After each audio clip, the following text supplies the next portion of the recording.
the more complex an economy or a society gets, the more impossible it becomes to plan anything from the top down, because politicians cannot have all of the knowledge necessary to make decisions for an entire society or an entire economy. Most economic knowledge that exists is dispersed, it's complex, and it's local.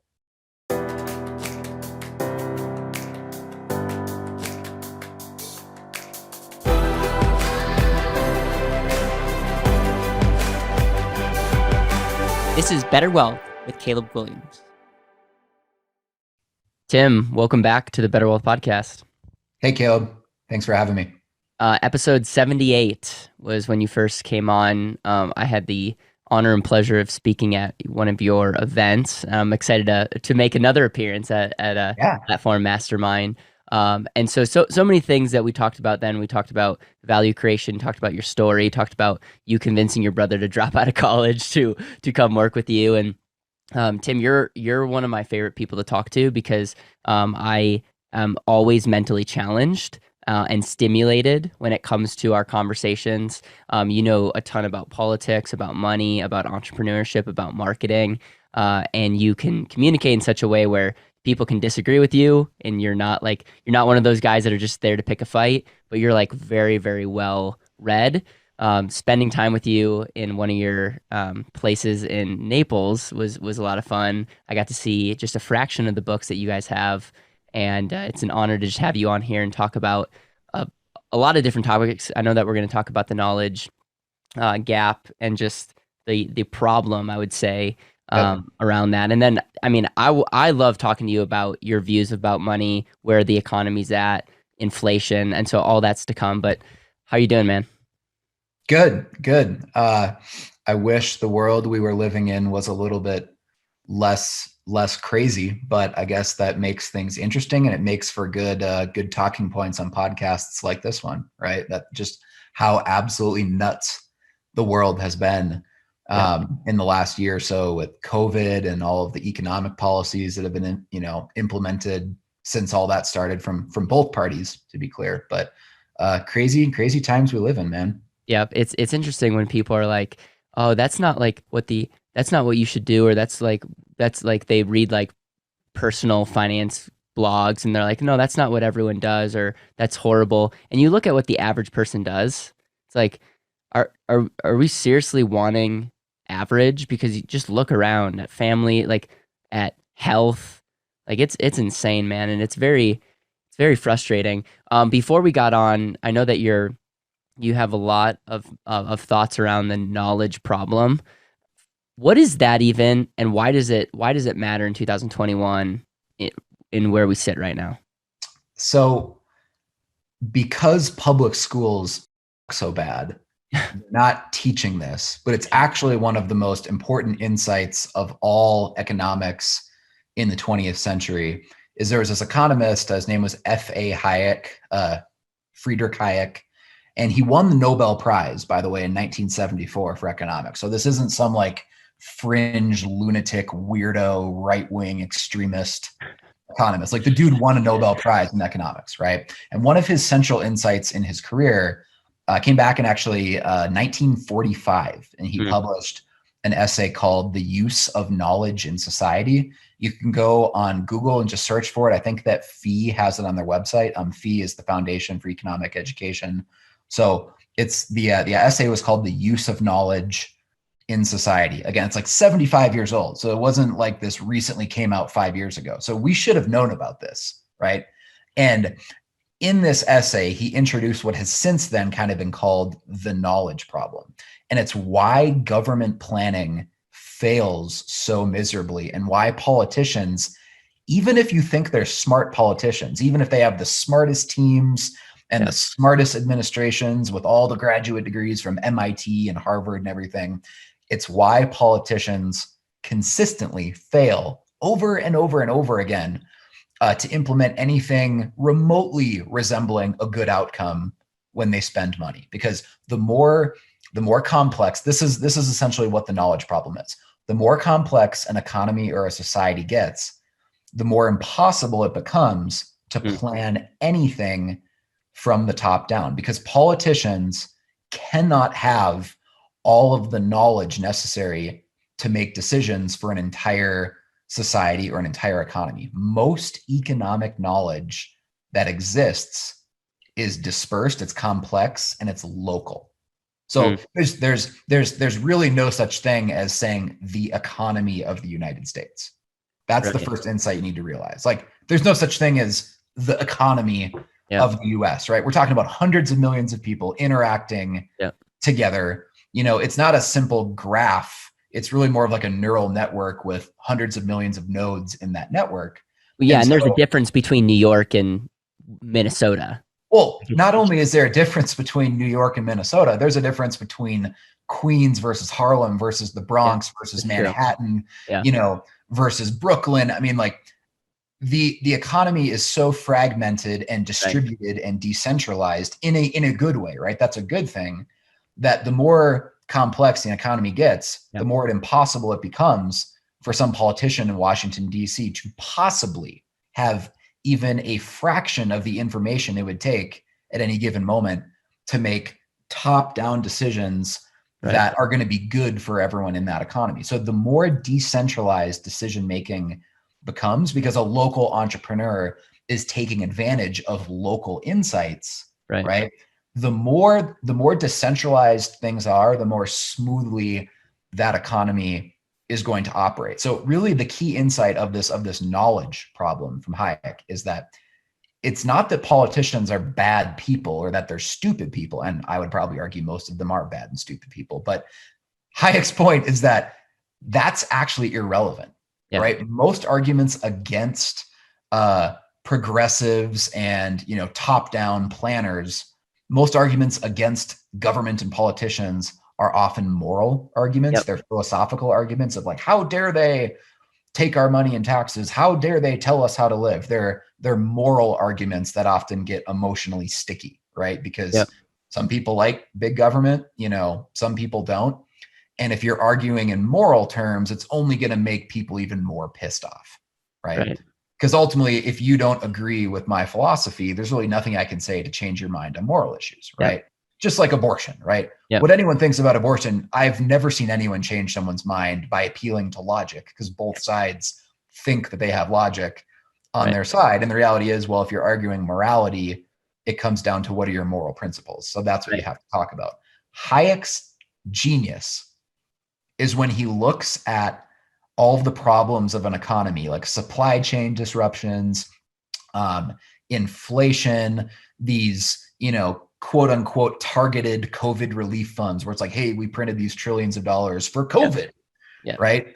And he looks at all that, and his genius is recognizing that no matter what you think of morality and philosophy, government spending and government programs don't work because the politicians planning them don't have all this decentralized knowledge that random local people have.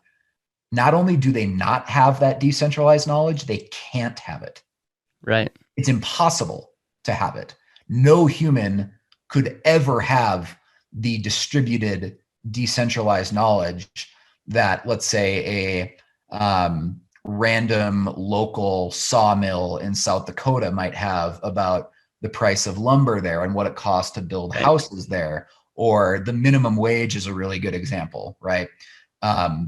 When they talk about having a $15 minimum wage in DC, that maybe makes sense to the politicians who live in a high cost of living area, that, hey, you can't survive here if you're not making $15 an hour. And Hayek's genius, again, with this knowledge problem, is that when most people debate an issue like the minimum wage, they're debating the morality of, is that even a living wage? Can you provide for a family on $15 an hour, or, you know, whatever? Hayek bypasses all that and he says, hey guys, let's just not have an emotional moral argument, because we'll probably just end up hating each other more if we debate morality. Let's talk about the practical economics of a minimum wage, right? If you top down mandate, let's say, a national $15 an hour minimum wage, you're completely disregarding the local lived experiences of people in different areas that are different, right? So if you grow up in rural South Dakota, $15 an hour might be way more than enough to live off of, because you can rent a place for $450 a month. Right. Things are cheaper. You can go out to eat and get a plate of breakfast at a local diner for $4, right? Right. If you live in Manhattan, or you live in DC, or you live in the Bay Area, or you live in Seattle or Austin, or some of these really expensive, areas, Denver, right? Like, then yeah, I totally see how $15 an hour is hard to make it. But like, to have a one size fits all policy that treats an expensive cost of living city like Denver the same way as a small town in Mississippi, it's insane, really. And so Hayek's insight here was that not only do politicians not have that knowledge, there's no way that they have all of the local, complex, decentralized knowledge of what things cost in different areas and what energy prices are and how the local economies are doing. Because you mentioned Minnesota. Well, there's towns in Minnesota that are doing well. There's small towns in Minnesota that are not doing well. Same thing in Colorado, same thing in Florida, right? Mm-hmm. So you can't even really talk about the Florida economy or the Minnesota economy or the Texas economy, because every local town is different. Right? Economies really only exist locally. So even when we talk about the American economy, that's just this incredibly hard to define abstraction that, for all intents and purposes, doesn't really exist. Right. All economics is local, just as they say all real estate is local, right? So if you're attempting to make top-down decisions, it's going to fail almost by definition. Again, Hayek's insight here with this knowledge problem is that not only do politicians not have this knowledge, even if they were the smartest politician who's ever lived, they can't have this knowledge, because most of this knowledge is so decentralized, it only exists at the local level. They say in economics that a price, right, is a piece of information wrapped in an incentive. That's what a price is. So when I see that gas, let's say the gas went up to $5 a gallon, right? A price is information wrapped in an incentive. When gas goes to $5 a gallon, right? It's not just that I know that, okay, it takes $5 worth of my labor to buy a gallon of gas. It also is a piece of information, to resource producers, like, hey, it's a really high price. There's a scarcity of this thing now. Go make more gas, right? It's telling them to do that, right? So if you politically plan an economy from the top down, and you institute in recent times all of these COVID regulations and government programs, you're completely distorting the natural markets of price. And now no one knows what to do, because prices are information. Like, economists understand this because they're nerds. The average American doesn't understand that prices are essentially just information, right? And so when you distort prices, you're not only, doing questionably moral things, right? But you're completely distorting the information needed to make economic decisions. So let's look at COVID, right? Like, let's look at what they've done with the housing market and the eviction and, rent moratoriums, where like you can't kick someone out if they're not paying rent anymore, right? Yeah. So completely. And by the way, I want to say, from a moral issue, yeah, you could get behind that. It's like we shouldn't kick people out if they're on hard times, but like, you're going to unpack how horrible of a rule that was, and the ripple effect that can have. Yeah. So if someone loses their job because an idiot politician makes it illegal to go to work, I feel for them, right? Because I think there's really two classes in this country, and we've seen in the last year. It's the Zoom class that can afford to just work remotely. And they're like, oh, you dumb peasants, just do your job at home. You'll have to just work from home.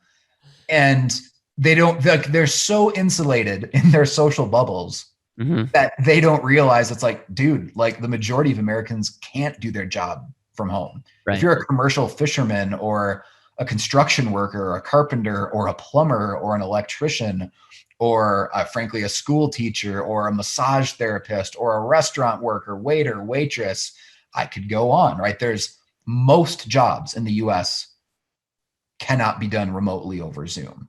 Like, if you figure out a way to build houses over Zoom calls, let me know, because we can make a ton of money together. But most jobs have to be done in person. It's this pretty small minority of lucky Americans that, like you and like me, frankly, that can do our jobs for the most part over a computer remotely. And so when they shut down all these industries and sectors, like, trust me, I feel for those people. I think it's profoundly unfair that they were not allowed to go to work and have the dignity of earning a living and working every day.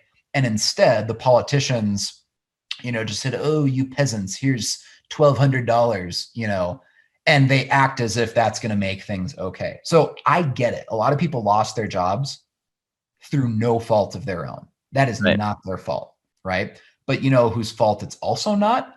The landlords, who if they're renting a house from this person, that landlord probably has a mortgage on the house too. Right.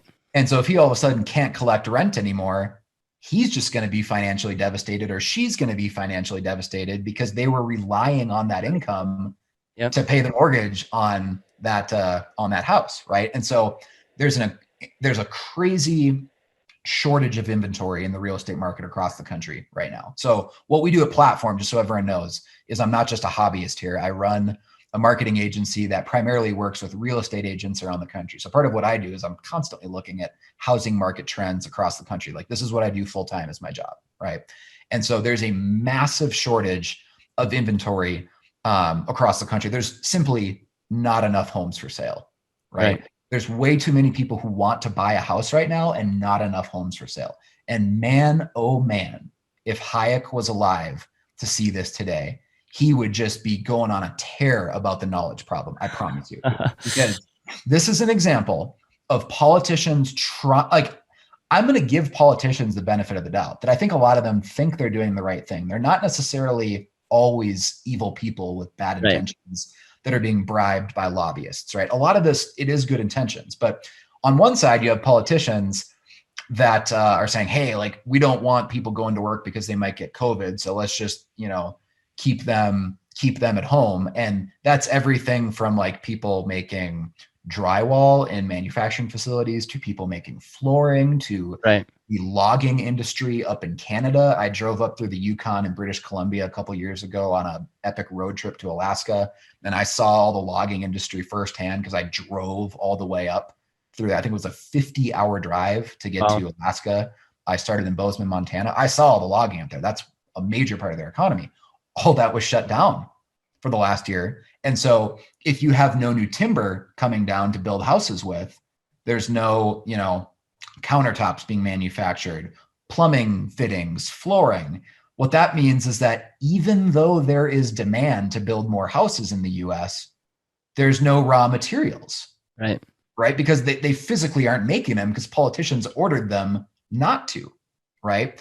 And so in a normal functioning free society, what would happen is when prices for housing have gotten absolutely out of control in the last couple of years. I mean, government's trying to tell you that inflation is 4% or 5%, which is like, frankly, hilarious, right? Like that anyone even like that a politician like Jerome Powell, at the Fed can say that with a straight face and not start laughing. I think like he should go be a comic on SNL. Well, most people don't even know what inflation is. So you can say whatever you want to say. And like if anyone thinks inflation is 4 or 5%, like that's hilarious to me. Like try telling that to someone who's tried to buy a house in the last year and the house in the market they're trying to buy in is 30 or 40% or even 50% more expensive. So in a free society, what we've seen in the last year, if a price of a product like a house was 40% more expensive, what would happen? Well, again, a price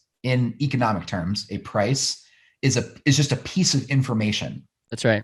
Wrapped in an incentive. Right. And so when you restrict an economy or a society from freely flowing information, when you have all these government programs, you're not just stopping that one industry, you're actually stopping the free flow of information through an economy. So almost indirectly, there's like a First Amendment case that you shouldn't economically plan an economy because it's almost like the economic version of free speech. But in a free society, if the price of something increased by 40%, it would be a very strong piece of information, again, wrapped in an incentive to whoever's manufacturing that thing. let's make a lot more of this because we can make a killing if the price is just increased by 40%, right? But because government restricts that from happening, now you have the price of housing increased by 40%, right? And interest rates, another piece of information that is completely, manipulated by politicians, are being artificially held at all-time lows. And you get this, oh, cool, low interest rates mean cheap money that bids up the price of low inventory housing even more. It just makes the problem way worse. This would never happen in a free society or a free economy because the market would balance itself out. So even as we talk about interest rates, I know it's a very common topic on your show because we're often talking about the and asset, and the impact of the cost of capital and the cost of borrowing over your life, and the bond markets and capital markets and all that. Once you understand Hayek's knowledge problem, so again, I highly recommend everyone go on Google, type in the use of knowledge in society, read that essay. It's not like 100 pages long, right?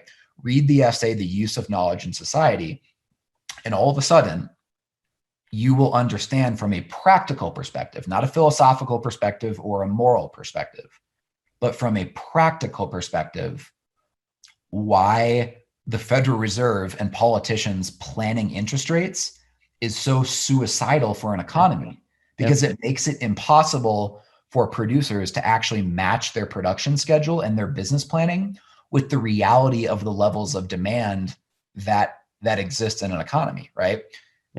Mortgages, with this crazy of a lending environment and all the demand there is no way that in a free society, mortgage interest rates would be 3% right now. There is no way they would be 3%. Housing prices would probably come down a ton if the government wasn't subsidizing, mortgages so much. Like housing prices might come down 10, 20, 30%.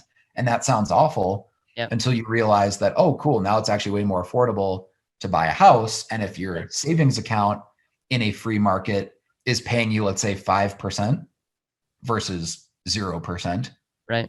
It would be a lot easier to save money for that down payment if a simple savings account was earning 5%, because it probably means a more aggressive portfolio of bonds or something like the and asset might be paying you 8, 9, 10% a year. And so when politicians restrict prices or they manipulate prices or they print a bunch of money and give it to a certain industry as part of a COVID program, right? That is manipulating prices too.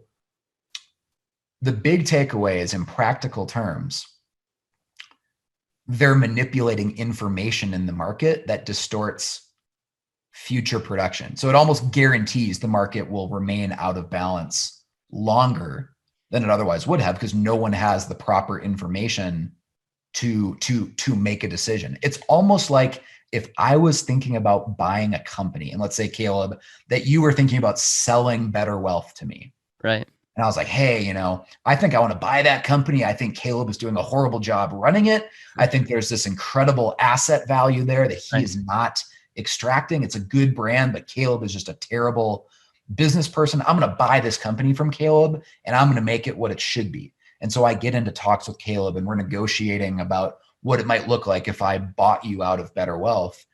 And then you say, well, I'm not going to give you any of the financials of the business. You'll just have to guess what you think it's worth.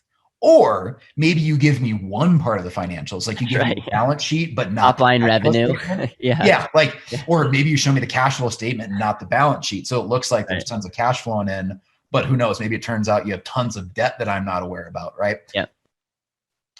It's crucial to making any decision that you have full information, or at least I shouldn't say full information, that you have as much information as you can get at any given time to make a decision. So it would be impossible for me to negotiate a good, fair purchase price if I was buying your business if I don't know what the financials are of that business.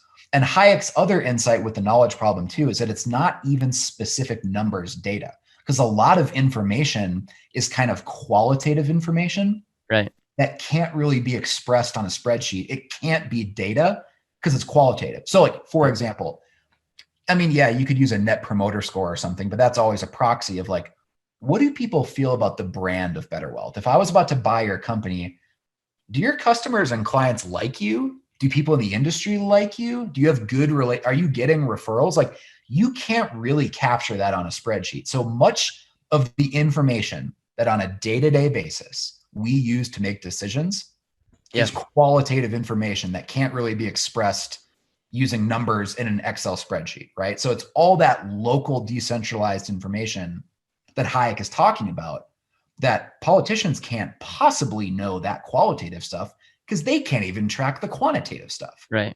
So if I was buying your business, I mean, if I got lucky, I might pay a fair price, but it's almost guaranteed that if you don't give me information, I'm either going to overpay like crazy, which is usually what happens to political programs, right? To solve a problem, it might cost $100 million and politicians pay $1 trillion for it, right? Yeah. Or I could have done it way cheaper, but I'll never know because you're not sharing that information with me. So what's the incentive? Like, what's the concept of it's easier to spend other people's money than your own? And I kind of feel like that's in politics. We printed how many trillions this last year? I mean, it depends on what study you look at and what money has already been spent versus just allocated in budgets, but somewhere between $5 and $10 trillion. I think 80% of all US dollars that have ever been created were created in the last 2 years. That's a problem. Yeah. Because if you remember just a couple of years ago, how up in arms conservatives were about Obama spending all this money and then Trump spent all this money. It's like, well, the Biden administration has like put the pedal down on the floor in terms of how much money they're printing. Yeah. Right. And so, but like, let's talk about real quick, because I want to wrap this up soon. Why is that problematic when people print money? Like, I want people to understand this because, again, this is not a political statement, but it's universally, if you want to be wealthy, you have to understand how the economy works. And our dollar is essentially debt, if you think about it. And it's crazy the fact that the government printed $5 to $10 trillion in the last year. So it's problematic, Caleb, because there's an obvious moral argument of if you print money, you're screwing over savers. Because if I've saved money and now there's way more money in existence, I'm not earning any yield on my savings. That's actually something my mom is running into right now. My mom was a small business owner growing up. She saved a lot of money. She's never had a high paying job in her life. In fact, right now she's just a accountant working somewhere. I think she makes about $50,000 a year, but she's actually saved up for retirement $1 million. She's technically a millionaire, but she's never had a high paying job in her life. She did it the old fashioned way, just savings and not spending more than she made. And yet I would argue this is a moral problem when they print money, because if you have $1 million saved and you can only risk-free earn 2 or 3%, that's $20,000 or $30,000 a year. You can't afford to retire. That's not fair, because if she has to wait 10 years for interest rates to come up, well, she might be dead by then, right? So there's a moral argument there. It's a tax without the politics of tax. Like, they can print money, they're for sure taxing us, but it's not like, oh, no one's freaking out when you print more money. They will freak out when you raise the taxes, but it's the same thing. Absolutely. It's the devaluation of our dollar. Absolutely. That's the moral argument. Yeah, now, totally. Where Hayek comes in, which I just think is so interesting, is he makes a practical argument against politicians doing anything that kind of micromanages an economy. Printing money is just one example of that. So the practical argument against it is that when there's all these new dollars just flooding into the economy and sloshing around in the economy, and I mean, even this year with COVID, you see some used cars cost more than new cars. I mean, like the capital markets don't even know what to do with all this money flowing in. And so Hayek's argument is that, yes, there's probably some moral arguments against all this, but from an economic practical perspective, it makes it near impossible to plan for the future when information is as distorted as it is. Like, you don't actually know. It's like, will interest rates be higher or lower in the future? Will my expenses go up or down? I mean, historically, in an industry like housing, it's kind of straightforward, because like you can forecast what the population growth of an area is. You build houses. It's all based on raw material extraction, getting wood from timber and, all, like shingles and everything. Like, there's nothing rocket science about building houses. That you should be able to plan a year or two in advance in terms of ordering materials, knowing what your costs are, locking in contracts for things like that. And now look at how impossible it is when prices are changing literally every week and every day because of how much politicians are shutting down this sector. Hey, no more timber from Canada, or no more imports of steel from China. And it makes it impossible to plan. So they have to err on the side of obviously overcharging for everything. So I feel like the last 2 years has basically been a crash course in what Hayek tried to warn us about back in 1945 with this essay, The Use of Knowledge in Society. It's just not surprising to me when politicians go out and spend trillions of dollars. Like, well, of course it's going to be inefficient. Of course it's going to distort the economy, because it's not that the politicians are bad people. It's that Hayek tried to show us over 75 years ago, it's impossible from an informational perspective for any politician in any situation, anywhere, at any time in history to ever have the information to make these decisions. What do you think the breaking point's going to be? Like, when do you think people are going to be like, oh my goodness, like there's no turning back, or because what frustrates me is, so like I have a good saving behavior. I'm conservative with my money and I'm ready to go. So COVID hit and we did well, but I would have crushed it if the government just didn't like shell out money, kind of deal. And again, it's tricky because they shut people down. We could have an argument. Can you shut people down, not give them something? It's like I'm under the why are we shutting the economy down kind of deal.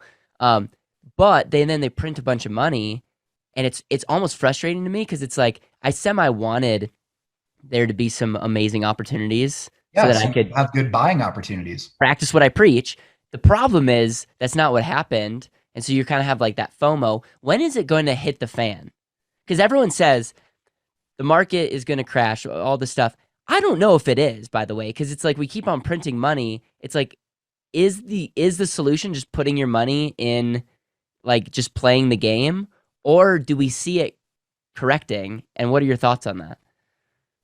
Yeah, I think we'll hit the fan when things, from an economic perspective anyways, when things get to the point that virtuous behavior is no longer incentivized, because the politicians will have destroyed the price signals in the economy so much so that when again, a price is information wrapped in an incentive. And in economic terms, that's what a price is.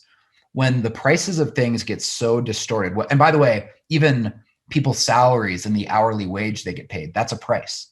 Yep. Right? At any given time, if a gas station is now paying $18 an hour because they need people that bad, a price is information wrapped in an incentive. What that price is telling people who live in that community where gas stations are paying $18 an hour is that there's a shortage of workers here. You should come apply here because we're willing to pay you a lot more than this job may or may not be worth, right? Because we need people that badly. So we'll hit the fan when in the overall economy, things get so bad to where there's no longer any connection between making virtuous decisions and actually having an economic payoff. So I think it's getting pretty close to where people like you or me, like we've tried to run lean, efficient businesses. We've tried to save up capital so that we have some ammo, right? When we see buying opportunities to go buy that business or buy that piece of property or buy even like an index fund if the market collapses, whatever, right? But it's getting to the point where the politicians are so micromanaging things that it's like, well, if they never allow the stock market to correct, then the buying opportunity will never come. And then why would I bother saving money? Or they won't allow a foreclosure crisis to happen because they don't want a repeat of 2008. And then they basically create a self-fulfilling prophecy because why would anyone invest in building more rental units and being a landlord? Exactly. If you've now set the precedent that think about this, by snap of the fingers, you can't collect rent anymore. Exactly. That's like, exactly. And that is like, that just hit me where that's a perfect example of where government regulation can totally hurt the economy because you're out of morally, you don't want, the Smith family to get kicked out of their home. But as a result, you don't care at all about the slumlord, the landlord, whatever. And it's just it is insane, man. So that's when I think things will get bad, and maybe that'll be the Yeah. turning point if there is one. The point at which the politicians just completely erase the link between virtuous behavior, saving money, not spending more than you make, Right. and actually positive economic outcomes. And I'm telling you, it's getting pretty close to that point, because if you have a lot of money right now, it's like, where do you put it? Yeah. There's nowhere that's earning you a decent, even remotely risk adjusted yield. And now obviously you're a big fan, I know, of, using Right. life insurance as a strategy in the and asset, but It's like not when as you an look, investment. yeah, exactly. Like when you look at, inflation and the opportunity cost of capital, it's like, let's be honest, there's really no great place to put your money. There's places Right. where you can earn higher returns. You look at opportunity zones and private Yeah. equity and things like that. But with that comes a lot more Right. risk. And Historically, yeah. there's always been places that here's probably the most straightforward way I can say it, right? Historically, there's almost always been places you could park your money long term and earn a reasonable 4 or 5% return with almost zero risk. And if you wanted to make 8 or 9 or 10%, then of course you could risk your money in equities and more aggressive investments. But historically, if you wanted to play the game slow and you wanted to be the turtle in the race, and you're like, you know what? I just want to invest in munis or AAA corporate bonds. Like, you could earn 4 or 5% with essentially zero risk, right? And that meant that the average person, if they just lived below their means enough, could save themselves into being a millionaire in Right. retirement. You cannot do that anymore. Yeah. That's the problem, is the politicians have so distorted the capital markets that no one knows where to put money. Like, the smartest people I know don't know where to put their money. It's like, well, I guess I'll just pick the least bad options and I'll try to stay as liquid as possible for opportunities to come. Right. But So as you what is said, opportunities aren't coming. right? So what is your wealth 101, like, knowing this, knowing the knowledge problem, knowing that we're very much feels like there's just I don't know. I'm not going to say that there's a bubble that's ready to pop, but I just there's incentives that are getting out of hand, and people like you and myself are a little bit just you're right. I don't necessarily know what to do other than just wait, because I don't necessarily feel good about jumping on a trend, let's just say, because there's no fundamental value in the prices. Like, what the market says it's worth, if you actually look at the fundamental, underlying asset, I feel like there's a little bit of a disconnect. I'll just say that. Yeah, if economists are right that price is information wrapped in a signal, it's like, what Yep. happens if the information is a lie? Right. All of a sudden the price is meaningless. So that's why propaganda and all these political programs are so damaging to the economy, completely independent of your morality of whether you like Republicans or Democrats or conservatives or liberals or Right. whatever. When politicians distort the economy, it makes it almost impossible to make long-term investment decisions. So I think the best thing you can do practically is stay as liquid as possible, as flexible as possible, have opportunity, or have a Yep. have a keep open, I should say, keep open the opportunities with your capital. So something Yep. like the and asset makes a lot of sense because you can get a little bit of growth, but you're always liquid. You have Right. access to that capital rather than locking your money in something long term where you can't get it out, or making a Right. huge fixed investment in something that, if it doesn't work out, that you're up shit creek without a paddle, right? That would Yeah. not be this is not the type of economy to make Right. major fixed expense or fixed investment. So stay as liquid as possible and try to do things where you're killing two birds with one stone. So I always tell entrepreneurs, like, if you're in any sort of business that requires getting customers on a regular basis, think of investing in your email list and investing in building a list of people as an investment in your future, the same way that you might sock away a couple $1,000s a month into a retirement account. What if you put that couple $1,000s a month into building an email list? Because you can write that off just like you can if you're, putting money in a 401k, like you can write it off pre-tax.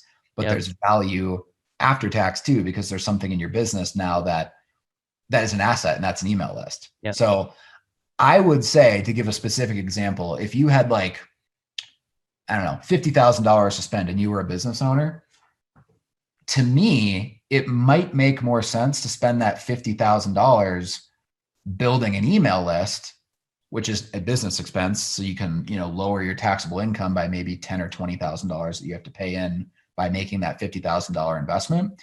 And if you're getting emails for, $5 a piece, how many emails would you get for $50,000? That's what, 10,000? You could build an email list by 10,000 people that you can monetize in the future. And you got the write-off, right? I would be looking at doing things like that rather than, hey, I'm going to put this $50,000 into a commercial real estate deal, or I'm going to sink this all into such and such private equity fund or whatever. Because once you make decisions like that, if you're not right, there's a big cost of being wrong. So I think what happens when politicians micromanage an economy is that it increases the costs of being wrong.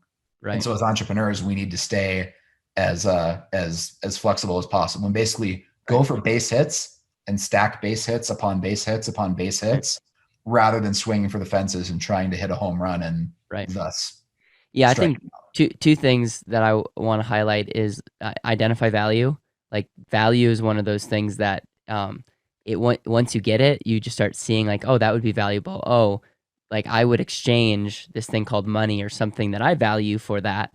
The other thing is, let's measure by cash flow. What I love about the email list concept is that we've talked about this many times. Not only is it a deduction getting email list, but like people on an email list is valuable in the future, whether you're going to write a book, whether you're going to, do a marketing campaign, whether you're going to try to promote workshops or events, like consulting, right, whatever. Yep. There's so much value that comes from attention. And then it's the entrepreneur's ability to take that and translate that into future cash flow. Yeah. If you own a business, the ultimate way to ethically cheat the tax code is to invest as much money as possible in building an email list, because it's a business write-off, and yet you're taking a write-off for buying an asset. There's no other place in your business that you can do that. I mean, if you buy a real estate, if you buy a building, you can't write off the principal payments as a business expense, only the interest, right? This is an example of you being able to write off the principal payments of building an email list that represents a ton of future cash flow if you're a business owner and you're constantly adding people to your database. So that's kind of a contrarian business move that I think makes a lot of sense, especially in such an unstable, crazy world like this COVID lockdown dystopia that we are all living through. There's a lot worse investments you could make than that.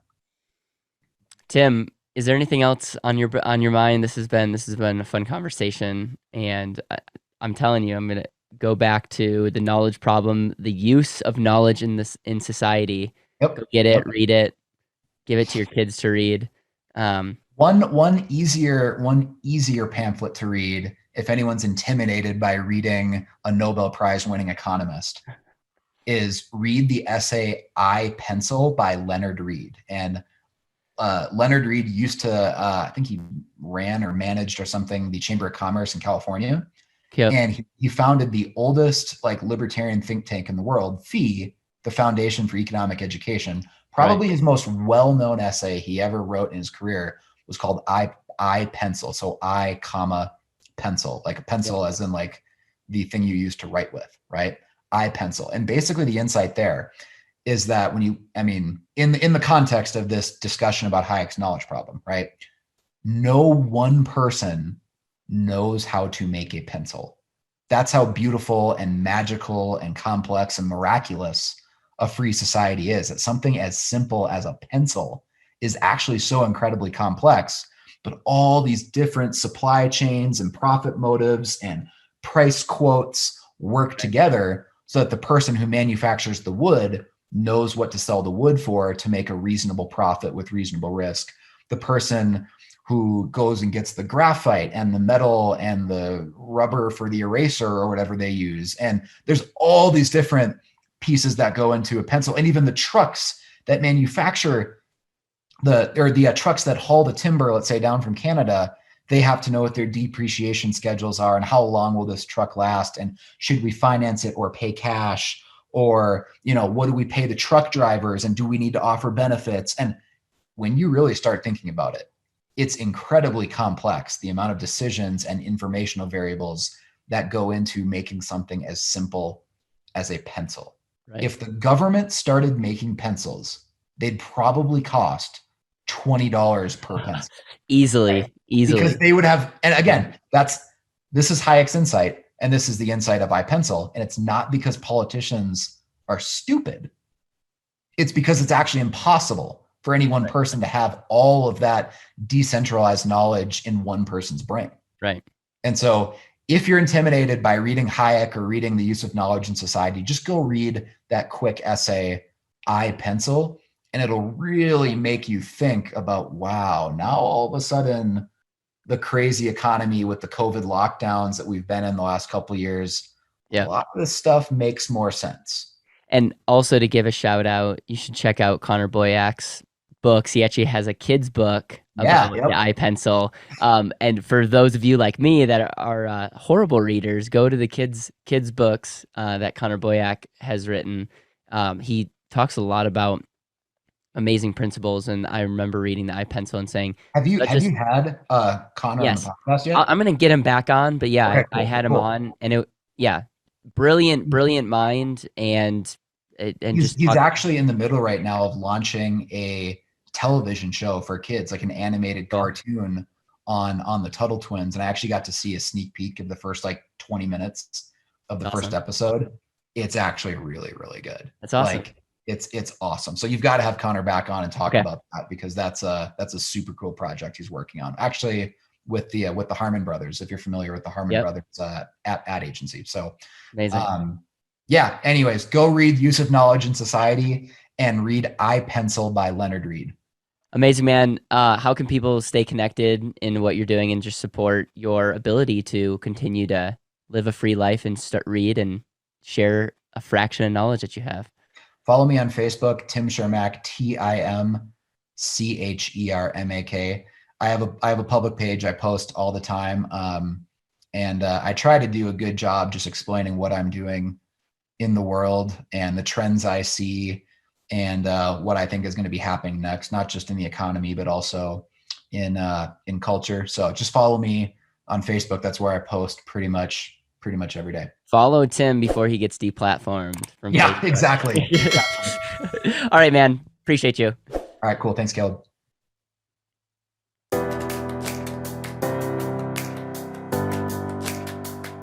Thank you so much for listening to the BetterWealth podcast. It would mean the world to me if you could hit subscribe, leave a review, and share this with the people that you know and love.